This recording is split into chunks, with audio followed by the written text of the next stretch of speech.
Assalamualaikum warahmatullahi wabarakatuh. Saya Demi Fernanda, NIM 218028 akan menjelaskan permasalahan pendidikan. Sebelum itu, kita harus berterima kasih pada pengorbanan para pahlawan kita, karena sebelum dan sesudah era kemerdekaan, pendidikan sangatlah berbeda. Sebelum kemerdekaan, yang dapat menempuh pendidikan hanyalah bangsawan dan pejabat, baik dari masyarakat maupun dari penjajah. Dan kita yang hidup di era kemerdekaan ini harus bersyukur atas nikmat Tuhan Yang Maha Esa, sehingga kita dapat dengan lancar menempuh pendidikan. Namun di negara ini tentu memiliki beberapa masalah. Yang pertama adalah pemerataan pendidikan. Tentu pendidikan merupakan wahana yang penting bagi pembangunan. Namun ada beberapa kesenjangan yang membuat beberapa anak tidak dapat menempuh pendidikan.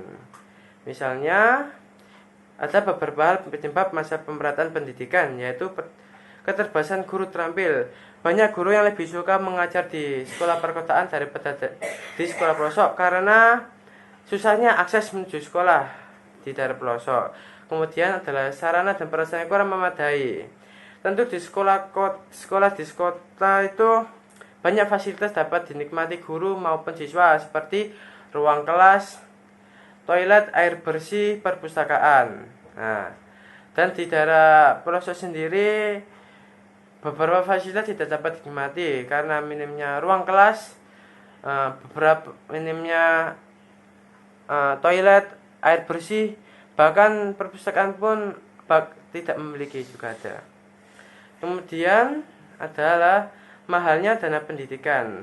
Namun poin ini tergantung pada sekolahnya. Apabila di swasta, tentu biayanya sangat mahal.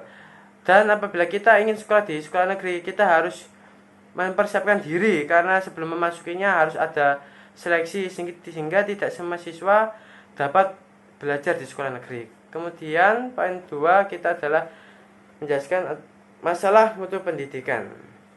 Nah, poin ini itu tergantung lembaga pendidikan tersebut, maupun di sekolah atau di universitas, sehingga dosen atau guru harus mempersiapkan matang-matang siswanya, sehingga semua pembelajaran harus mendukung, sehingga saat di lapangan pekerjaan siswa tidak kaget, karena sebelum memasuki pekerjaan sendiri adanya seleksi dan adanya pendidikan atau pelatihan.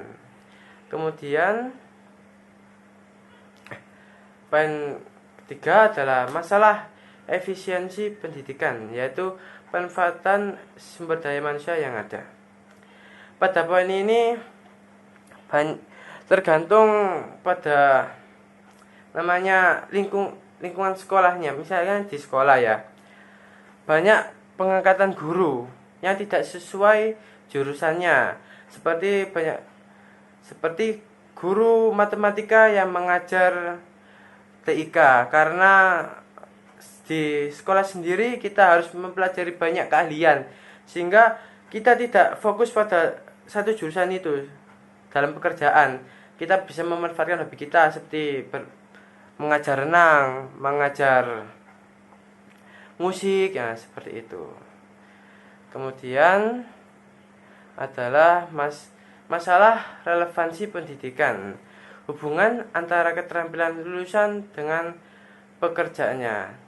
Pada poin ini, dalam menyiapkan sumber daya manusia untuk pembangunan, pendidikan mencakup sejauh mana sistem pendidikan dapat menghasilkan lulusan yang sesuai dengan kebutuhan pembangunan. Contoh, pada era ini 5.0